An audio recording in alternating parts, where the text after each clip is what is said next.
فوافقت، ولم أعلم أن الرحلة تخبئ لي خيانة قاسية.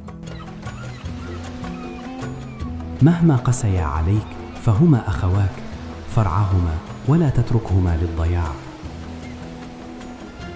يجب أن نتخلص منه الليلة. إلى أين تذهب أيها الأخ الصغير؟ ما أجمل هذا البحر، لكن قلبي لا يطمئن. من هذه الفتاة الوحيدة؟ لماذا تبكين؟ هل أصابك مكروه؟ لا تخافي، أنت في أمان. تركوني وحدي هنا، كأنني لا أنتمي إلى هذا العالم. لا تخافي، أنت في أمان، وسأعيدك إلى مدينتك.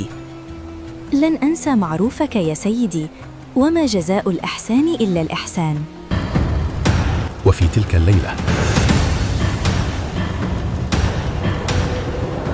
الليلة سنتخلص منه ومن تلك الفتاة.